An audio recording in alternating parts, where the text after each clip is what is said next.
ನಮಸ್ಕಾರ ಸ್ನೇಹಿತರೆ, ನಾನು ಶಿವಾನಂದ ಬಸವಂತಪ್ಪ. ಇವತ್ತು ನಾನು ಲಾಸ್ಟ್ ಟೈಮ್ ಹೇಳ್ದಂಗೆ ಇವತ್ತು ಒಂದು ವಿಶೇಷವಾದಂಥ ವಿಷಯ ಇಟ್ಕೊಂಡು ನಾನು ಎದುರಿಗೆ ಬರ್ತೀನಿ ಅಂತ ಹೇಳಿದ್ದೆ. ಇವತ್ತಿನ ವಿಶೇಷವಾದಂಥ ವಿಷಯ ಏನಪ್ಪ ಅಂತಂದರೆ ಸೈಬರ್ ಕ್ರೈಮ್. ಸೈಬರ್ ಕ್ರೈಮ್ ಅನ್ನುವಂಥದ್ದು ಇತ್ತೀಚಿನ ದಿನಗಳಲ್ಲಿ ಬಹಳಷ್ಟು ಜನರಿಗೆ ಕಾಡ್ತಾ ಇರುವಂಥ ಒಂದು ವಿಷಯ. ಏನಪ್ಪ ಸೈಬರ್ ಕ್ರೈಮ್ ಅಂತಂದರೆ, ಈ ಮೊಬೈಲಿಗೆ ಫೋನ್ ಮಾಡಿಬಿಟ್ಟು ಆನ್ಲೈನ್ ಮುಖಾಂತರ ನಿಮ್ಮ ಅಕೌಂಟ್ನಲ್ಲಿರುವಂಥ ದುಡ್ಡನ್ನು ಲೂಟ್ ಮಾಡುವಂಥದ್ದೇ ಸೈಬರ್ ಕ್ರೈಮು. ಸೈಬರ್ ಕ್ರೈಮ್ ಅಂತಂದ್ರೆ ಅದು ಒಂದೇ ಅಂತಲ್ಲ, ನೀವು ಇವನ್ನು ಯಾರ್ದಾದ್ರೂ ಅಸಹ್ಯಕರವಾದಂಥ ವಿಡಿಯೋಗಳನ್ನ ಪೋಸ್ಟ್ ಮಾಡೋದಾಗಲಿ, ಯಾರಿಗಾದರೂ ಅವಹೇಳನ ಮಾಡೋದಾಗಲಿ ಆನ್ಲೈನ್ ಮುಖಾಂತರ ಅವೆಲ್ಲ ಸೈಬರ್ ಕ್ರೈಮಲ್ಲಿ ಬರ್ತಾವೆ. ಆದರೆ ನಾವು ಇವತ್ತು ಚರ್ಚೆ ಮಾಡ್ತಾ ಇರುವಂಥ ವಿಷಯ ಏನಪ್ಪ ಅಂತಂದ್ರೆ, ದುಡ್ಡನ್ನು ನಿಮ್ಮ ಬ್ಯಾಂಕಲ್ಲಿರುವಂಥ ದುಡ್ಡನ್ನು ಯಾವ ರೀತಿ ಜನ ಕದೀತಾರೆ, ಕಳ್ತನ ಮಾಡ್ತಾರೆ ಅನ್ನುವಂಥದ್ದು. ಅದನ್ನು ಯಾಕೆ ನಾನು ಹೇಳ್ತಾ ಇದ್ದೀನಿ ಅಂತಂದರೆ, ಇಂಥ ಒಂದು ಈ ಸೈಬರ್ ಕ್ರೈಮ್ ಅನ್ನುವಂಥದ್ದು ಇತ್ತೀಚೆಗೆ ಸಾಕಷ್ಟು ಜನರಿಗೆ ಮೋಸ ಆಗ್ತಾ ಇದೆ.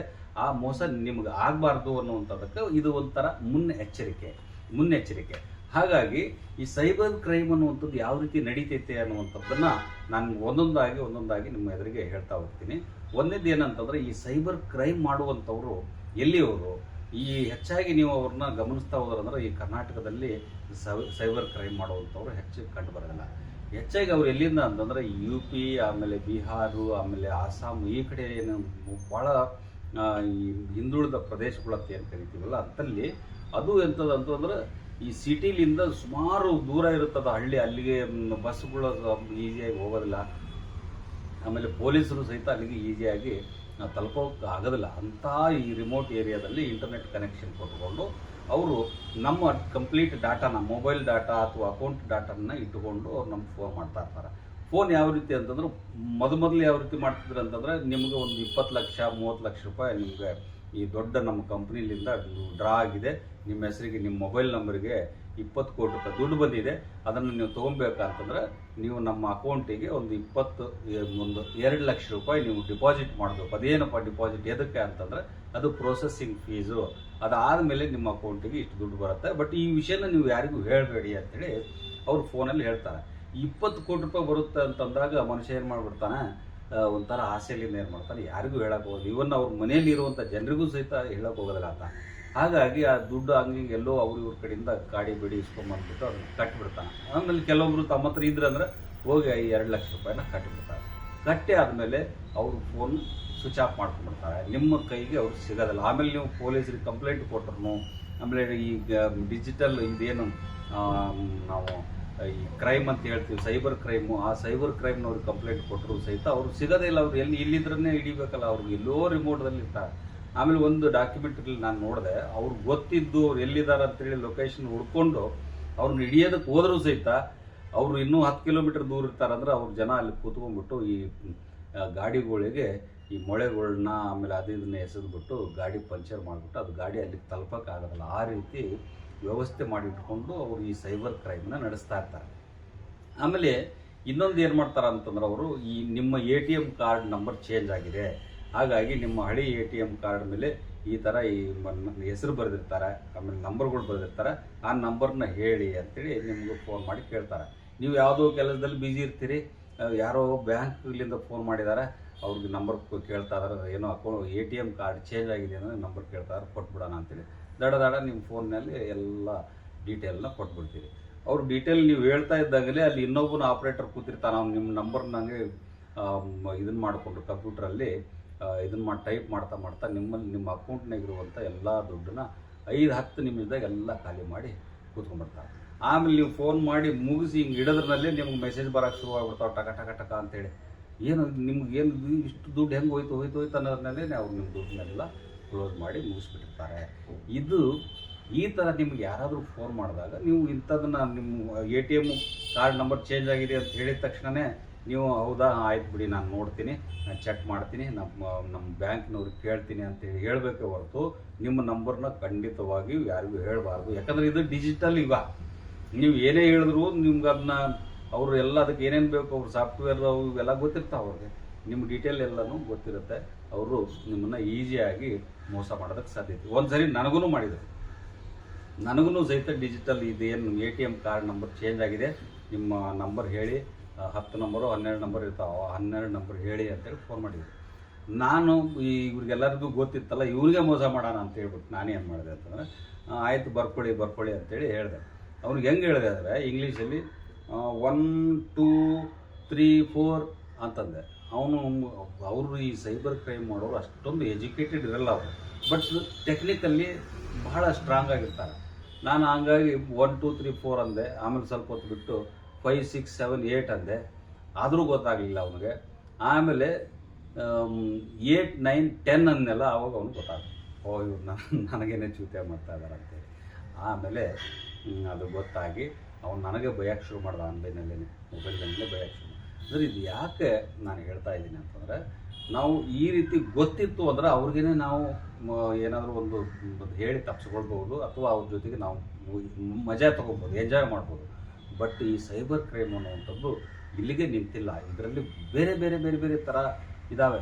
ಈ ಲಾಟ್ರಿ ಅಂತ ಹೇಳ್ತಾರೆ, ATM ಕಾರ್ಡು ಇದು ಚೇಂಜ್ ಆಗಿದೆ ಅಂತ ಹೇಳ್ತಾರೆ, ಒಂದೊಂದು ಸರಿ ಬ್ಯಾಂಕ್ ಅಕೌಂಟ್ ನಂಬರ್ ಚೇಂಜ್ ಆಗಿದೆ, ನಿಮ್ಮ ಬ್ಯಾಂಕ್ ಅಕೌಂಟದು ಡೀಟೇಲ್ ಕೊಡಿ, ಆಮೇಲೆ ನಿಮ್ಮ ಇಮೇಲ್ ಅಡ್ರೆಸ್ ಕೊಡಿ, ಅದನ್ನು ಫೋನ್ ಮಾಡ್ತಾರೆ.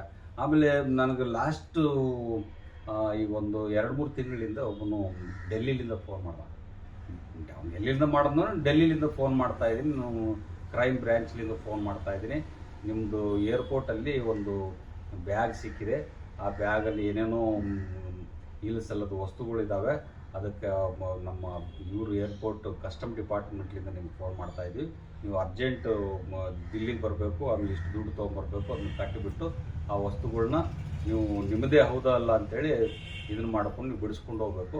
ಆಮೇಲೆ ಅದರಾಗ ಬೇರೆ ಯಾವುದೋ ಏನಂತಾರೆ ಅದಕ್ಕೆ ಇಲ್ಲೀಗಲ್ ವಸ್ತುಗಳಿದಾವೆ, ಅದಕ್ಕೆ ನೀವು ಫೈನ್ ಕಟ್ಟಬೇಕು ಅಂತೇಳಿ ಹಿಂಗೆಲ್ಲ ಫೋನ್ ಮಾಡೋದು.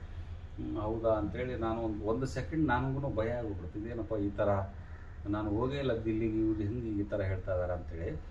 ಇದಾದಮೇಲೆ ಮತ್ತೊಂದು ದಿನ ಒಬ್ಬನು ಫೋನ್ ಮಾಡ್ದ, ನಿಮ್ಮದು ಡೆಲ್ಲಿ ಕರೋಲ್ ಬಾಗಲ್ಲಿ ಒಂದು ಅಕೌಂಟ್ ಓಪನ್ ಆಗಿದೆ ನಿಮ್ಮ ಬ್ಯಾಂಕಿಂದು, ಅದರಲ್ಲಿ 25 ಲಕ್ಷ ರೂಪಾಯಿ ಇಲ್ಲಿಗಲ್ಲಿ ಟ್ರಾನ್ಸಾಕ್ಷನ್ ಆಗಿದೆ, ಯಾರೋ ಟ್ರಾನ್ಸ್ಫರ್ ಮಾಡಿದ್ದಾರೆ, ಹಾಗಾಗಿ ನೀವು ಅರ್ಜೆಂಟ್ ದಿಲ್ಲಿಗೆ ಬರಬೇಕು, ಅದಕ್ಕೇನು ದುಡ್ಡಿದೆ ಅದನ್ನು ಕಟ್ಟಿಬಿಟ್ಟು ನೀವು ವೆರಿಫಿಕೇಷನ್ ಕ್ಲಿಯರ್ ಮಾಡ್ಕೊಂಡು ಹೋಗಬೇಕು ಅಂತೇಳಿ ಹೇಳಿದ. ನಮಗೆ ಸಡನ್ಲಿ ಏನಪ್ಪ ಈ ಥರ ಅಂತೇಳಿ ಒಂದು 5 ನಿಮಿಷ ಯೋಚನೆ ಮಾಡಿದೆ. ನಾನು ದಿಲ್ಲಿಗೆ ಹೋಗಿಲ್ಲ, ಅಲ್ಲಿ ಅಕೌಂಟು ಓಪನ್ ಮಾಡಿಲ್ಲ, ಹಿಂಗೆ ಇವ್ರು ಮಾಡ್ತಾರೆ ಅಂತೇಳಿ. ಹೌದಾ, ಆಯಿತು ಬಿಡಿ ಸರ್, ನಾನು ನಮ್ಮ ಇಲ್ಲೇ ಲೋಕಲ್ ಪೊಲೀಸ್ ಸ್ಟೇಷನ್ ಅವ್ರಿಗೆ ಕೇಳ್ತೀನಿ, ನನ್ನ ಅಕೌಂಟು ಆಮೇಲೆ ಅದ್ರದ್ದು ಎಲ್ಲ ಡೀಟೇಲ್ ಹೇಳ್ತೀನಿ ಅಂತಂದ್ಮೇಲೆ ಆಯಿತು ಅಂತೇಳಿ ಸುಮ್ಮನೆ ಬಂದು. ಇನ್ನೊಂದು ಭಾರಿ ವಿಚಿತ್ರ, ಇದನ್ನು ನಾನು ನಿಮ್ಗೆ ಹೇಳಲೇಬೇಕು. ಅದೇನಪ್ಪ ಅಂತಂದರೆ, ಈ ನಮ್ಮ ನೋ ಪಾರ್ಕಿಂಗು, ಆಮೇಲೆ ಸೀಟ್ ಬೆಲ್ಟ್ ಹಾಕದೇ ಇರುವಂಥದ್ದು, ಆಮೇಲೆ ನೀವು ಸಿಗ್ನಲ್ ಕ್ರಾಸ್ ಮಾಡ್ಕೊಂಡು ಹೋಗಿರುವಂಥದ್ದು, ನಿಮ್ಗೆ ಆಟೋಮೆಟಿಕ್ಲಿ ಈ ಟ್ರಾಫಿಕ್ ಕ್ಯಾಮ್ರಾಗಳು ನಿಮ್ಗೆ ಪೆನಾಲ್ಟಿ ಹಾಕಿರ್ತಾರೆ, ಅಥವಾ ಪೊಲೀಸರುಗಳು ನಿಮಗೆ ಪೆನಾಲ್ಟಿ ಹಾಕಿರ್ತಾರೆ. ಅದನ್ನು ಏನು ಮಾಡ್ತಾರೆ, ಆ ಡಾಟಾನು ತಗೊಂಡಿರ್ತಾರೆ ಅವರು. ಆ ಡಾಟಾ ತಗೊಂಡು ನಿಮಗೆ ಫೋನ್ ಮಾಡ್ತಾರೆ, ಸರ್ ನಿಮ್ಮದು ಟ್ರಾಫಿಕ್ ಸಿಗ್ನಲ್ದು ಆಮೇಲೆ ವೈಲೇಷನ್ದು ಪೆನಾಲ್ಟಿ ಇದೆ ನಿಮ್ಮ ಅಕೌಂಟಲ್ಲಿ, ಸುಮಾರು ನಿಮ್ಮ ಒಂದು 10-15 ಸಾವಿರ ರೂಪಾಯಿ ನಿಮ್ಮದು ಪೆನಾಲ್ಟಿ ಇದೆ, ಅದನ್ನು ಈಗ ನಾವು ಗೌರ್ಮೆಂಟ್ ಕಡೆಯಿಂದ ಫೋನ್ ಮಾಡ್ತಾ ಇದ್ದೀವಿ, ಅದನ್ನು ಕ್ಲೋಸ್ ಮಾಡಿಬಿಡ್ತೀವಿ, ನೀವು ಮಿನಿಮಮ್ ಅಮೌಂಟ್ ಕಟ್ಟಿಬಿಡಿ, ಕ್ಲೋಸ್ ಮಾಡಿಬಿಡ್ತೀವಿ ಅಂತ. ಹೌದಾ, ಇದು ಯಾವುದ್ರಿ, ನಾವು ಇಲ್ಲಲ್ಲ, ಇಲ್ಲ ನೋಡಿ ಇಲ್ಲಿದೆ ಈ ಥರ ಇದೆ, ಇದೆಲ್ಲ ಡೀಟೇಲ್ ಹೇಳ್ತಾ ನಾವು. ಅದು ಹೆಂಗೆ ಡೀಟೇಲ್ ಗೊತ್ತಾಗುತ್ತೆ ಅವ್ರಿಗೆ? ಬಟ್ ಡೀಟೇಲ್ ಹೇಳಿ ಆದಮೇಲೆ ಅವನೇನು ಮಾಡ್ತಾನೆ, ನೋಡಿ ಈಗ ನೀವು ಇವತ್ತೇ ಕಟ್ಟಿದ್ರಿ ಅಂದರೆ ನಮ್ಮ ಅಕೌಂಟಿಗೆ ದುಡ್ಡು ಹಾಕಿಬಿಡಿ, ಇವತ್ತೇ ಕಟ್ಟಿದ್ರಿ ಅಂದರೆ ನಿಮ್ದು ಅಲ್ಲಿ ಇಲ್ಲಿವರೆಗೆ ಏನಿದೆ ಅಲ್ಲ ಬ್ಯಾಲೆನ್ಸ್ ಅದೆಲ್ಲ ಕ್ಲೋಸ್ ಮಾಡಿಬಿಡ್ತೀವಿ. ನಾನು ಸಡನ್ಲಿ ಇವ್ರು ಹೆಂಗೆ ಇಷ್ಟು ದುಡ್ಡನ್ನು ಹೆಂಗೆ ಕ್ಲೋಸ್ ಮಾಡೋದು? ಇವೊಂದು ಗೌರ್ಮೆಂಟ್ ಏನು ನಮ್ಮ ಹೊಸ ರೂಲ್ಸ್ ಮಾಡಬೇಕಂದ್ರೆ ಪೇಪರಲ್ಲಿ ಕೊಡುತ್ತೆ, ಅದನ್ನು ಎಲ್ಲರಿಗೂ ತಿಳುವಳಿಕೆ ಕೊಡ್ತೈತೆ, ಈ ರೀತಿ ಹೆಂಗೆ ಮಾಡೋಕ್ಕೆ ಸಾಧ್ಯ ಅಂಥೇಳಿ. ಸರಿ ಸರ್, ನಮ್ಮ ಆಫೀಸ್ ಹತ್ರನೇ ಪೊಲೀಸ್ ಸ್ಟೇಷನ್ ಇದೆ, ನಾನು ಅಲ್ಲಿ ಹೋಗಿ ಅವ್ರ ಹತ್ರ ಮಾತಾಡಿಬಿಟ್ಟು ಕೇಳಿ ನಾನು ಅದ್ರ ಬಗ್ಗೆ ಡೀಟೇಲ್ ಫೀಸ್ ಅದೇನಿದೆ ದುಡ್ಡು ಕಟ್ತೀನಿ, 2,500 ಅಷ್ಟೇ ಕಟ್ಟಿದ್ರೆ ಮುಗೀತಾ ಅಂತಂದ್ರೆ. ಅಷ್ಟೇ ಕಟ್ಟಿದ್ರೆ ಮುಗೀತು, ಬಟ್ ನಾನು ಕೊಟ್ಟಿನೆಲ್ಲ ಅಕೌಂಟಿಗೆ ಹಾಕಿ ನೀವು ಅಲ್ಲಿ ಹೋಗ್ಬೇಡ್ರಿ ಅಂತ ಹೇಳ್ದ. ಆಯ್ತು ಅಂತ ಹೇಳಿ ಆಮೇಲೆ ಮತ್ತೊಂದು ಸರಿ ಒಂದು 10-15 ನಿಮಿಷ ಬಿಟ್ಟು ಮತ್ತೆ ಫೋನ್ ಮಾಡ್ದ, ಸರ್ ಅದು ಕಟ್ಟಿದ್ರೆ ಅದು ದುಡ್ಡು ಅಂತ. ಕಟ್ಟಿಬಿಟ್ಟೆ ಅಂತ ಹೇಳಿದ್ರೆ. ಅವಾಗ ಅವ್ನು ಸುಮ್ಮನೆ ಆಗ್ಬಿಟ್ಟ. ಅಂದರೆ ನಾವು ಅವೇರ್ ಇರಲಿಲ್ಲ, ನಾವು ಎಚ್ಚರವಾಗಿರಲಿಲ್ಲ ಅಂತಂದ್ರೆ ನಮಗೆ ಭಾಳಷ್ಟು ಜನ ನಾವು ಮೋಸ ಮಾಡೋದಕ್ಕೆ ರೆಡಿ ಇರ್ತಾರೆ. ಆಮೇಲೆ ಇತ್ತೀಚೆಗಂತೂ ಒಂದು ಫೋನ್ ಬರುತ್ತೆ, ಒಂದು ನಿಮ್ಮ ಇನ್ನೊಂದು ಅರ್ಧ ಗಂಟೆ ಆದಮೇಲೆ ನಿಮ್ಮ ಫೋನು ಏನಂದರೆ ಸ್ವಿಚ್ ಆಫ್ ಆಗಿಬಿಡುತ್ತೆ, ಅಥವಾ ನಿಮ್ಮ ಫೋನ್ ನಂಬರು ಲಾಕ್ ಆಗೋಗ್ಬಿಡುತ್ತೆ, ಹಾಗಾಗಿ ನೀವು ನಿಮ್ಮ ಇದನ್ನು ರಿಕವರಿ ಮಾಡಬೇಕಾದ್ರೆ ನೀವು 1 ನಂಬರ್ ಒತ್ತಿ 2 ನಂಬರ್ ಒತ್ತಿ ಅಂತೇಳಿ ಹೇಳ್ತಾ ಹೋಗ್ತಾರೆ. ಅದು ನೀವು ಅದನ್ನು 1 ನಂಬರ್ 2 ನಂಬರ್ ಹಿಂಗೆ ಒತ್ಕೊಂತ ಹೋದ್ರೆ ಅಂದರೆ ನಿಮಗೆ ಅವರು ಬೇರೆ ರೀತಿಯಿಂದ ನಿಮ್ಮನ್ನ ಲಾಕ್ ಮಾಡುವಂಥ ಚಾನ್ಸಸ್ ಇರುತ್ತೆ. ಸೈಬರ್ ಲಾಕ್ ಅಂತ ಹೇಳ್ತಾರೆ, ಡಿಜಿಟಲ್ ಲಾಕು ಏನೋ ಹೇಳ್ತಾರೆ. ಆ ರೀತಿ ಮಾಡುವಂಥ ಕ್ರೈಮ್ಗಳು ಜಾಸ್ತಿ ಆಗಿದ್ದಾವೆ. ಅದಲ್ಲದೆ ಇನ್ನೂ ಬಹಳ ವಿಚಿತ್ರವಾಗಿರುವಂಥದ್ದು ಏನಪ್ಪ ಅಂತಂದರೆ ಈ ಆನ್ಲೈನಲ್ಲಿ ಇದನ್ನು ಏನಂತಂದರೆ ಕೆಲವೊಬ್ಬರು ಫ್ರೆಂಡ್ಸ್ ಆಗ್ತಾರೆ. Friends ladies, specially ladies friends ಆಗ್ತಾರೆ. ಆಮೇಲೆ ಈ ಫೇಸ್ಬುಕ್ಕಲ್ಲಿ ಜಾಸ್ತಿ ಆ ಥರ ನಡೆಯುವಂಥದ್ದು. ಅವ್ರು ಯಾವ ಊರಲ್ಲಿ ಇರ್ತಾರೋ, ಅವ್ರ ಮಖ ಹೆಂಗಿರುತ್ತೋ ಏನೋ ಗೊತ್ತಿರೋದಿಲ್ಲ.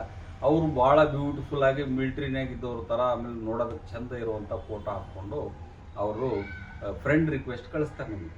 ಈ ಕೆಲವೊಬ್ರು ಏನು ಮಾಡೋದು ಬಿಡ್ತಾರೆ, ಚೆಂದ ಇದ್ದಾಳಲ್ಲಪ್ಪ ಹೆಣ್ಮಗಳು, ಫ್ರೆಂಡ್ಶಿಪ್ ಮಾಡ್ಕೊಳ್ಳೋಣ ಅಂತ ಹೇಳ್ಬಿಟ್ಟು ಆಕೆ ಜೊತೆ ಫ್ರೆಂಡ್ಶಿಪ್ ಮಾಡ್ತಾರೆ. ಫ್ರೆಂಡ್ಶಿಪ್ ಮಾಡಿದ್ಗಳಕ್ಕೆ ನಿಧಾನಕ್ಕೆ ನಿಮ್ಮ ಫೋನ್ ನಂಬರು, ನಿಮ್ಮ ಡೀಟೇಲು ಅದು ಕೇಳಿ ಆಮೇಲೆ ಇಲ್ಲಿ ಬಲ್ಲದ ಕತೆಗಳ್ನ ಕ್ರಿಯೇಟ್ ಮಾಡ್ತಾರೆ.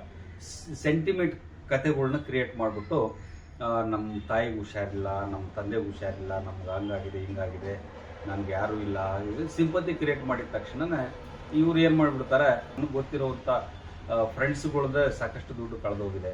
ಅವರು ಇದೇ ರೀತಿ ಸಿಂಪತಿ ಕ್ರಿಯೇಟ್ ಮಾಡಿದ ತಕ್ಷಣವೇ ದುಡ್ಡು ಹಾಕ್ತಾರೆ. 1 ಲಕ್ಷ 2 ಲಕ್ಷ 3 ಲಕ್ಷ 10 ಲಕ್ಷ ಹಿಂಗೆ ದುಡ್ಡು ಹಾಕಿ ಕೊನೆಗೆ ಆಮೇಲೆ ಅವರು ನಿಮ್ಗೆ ರೆಸ್ಪಾನ್ಸ್ ಮಾಡಲ್ಲ. ಅವ್ರು ಫೋನ್ ಸ್ವಿಚ್ ಆಫ್ ಮಾಡೋದು, ಆಮೇಲೆ ಮಾತಾಡಿದ್ರು ಸಹಿತ ಯಾವುದಿದ್ದು ಬೇರೆ ರೀತಿಯಿಂದ ನಿಮ್ಗೆ ದಾರಿ ತಪ್ಪಿಸ್ಬಿಟ್ಟು ನಿಮ್ಮನ್ನು ಮನಸ್ಸಿಗೆ ನೋವು ಮಾಡುವಂಥದ್ದು. ಆಮೇಲೆ ಇದು ಕೆಲವೊಬ್ಬರು ಭಾಳಷ್ಟು ದುಡ್ಡು ಕಳ್ಕೊಂಡ್ಮೇಲೆ ಏನು ಮಾಡ್ತಾರೆ, ಯಾರಿಗೂ ಹೇಳಕ್ಕೂ ಬರಲ್ಲ, ಬಿಡಕ್ಕೂ ಬರೋದಿಲ್ಲ, ಸೂಸೈಡ್ ಮಾಡ್ಕೊಂಡಿರುವಂಥ ಎಷ್ಟೋ ಕೇಸ್ಗಳಿದ್ದಾವೆ. ಆ ಶ್ರಮದಿಂದನೇ ನಮ್ಗೆ ಆಗಿರುವಂಥ ಅನುಭವಗಳು ಅಥವಾ ನಿಮ್ಗೆ ಮುಂದೆ ಆಗದೇ ಇರಬಾರ್ದು ಅನ್ನುವಂಥ ಕೆಲವೊಂದು ವಿಷಯಗಳನ್ನ ಹೇಳೋದಕ್ಕೆ ಸಾಧ್ಯ ಆಗುತ್ತೆ. ಹಾಗಾಗಿ ನಿಮ್ಗೆ ನಮ್ಮ ವಿಡಿಯೋ ಇಷ್ಟ ಆದರೆ ದಯವಿಟ್ಟು ನಮ್ಮನ್ನು ಎನ್ಕರೇಜ್ ಮಾಡಿರಿ, ಸಬ್ಸ್ಕ್ರೈಬ್ ಮಾಡಿರಿ. ನಮಸ್ಕಾರ.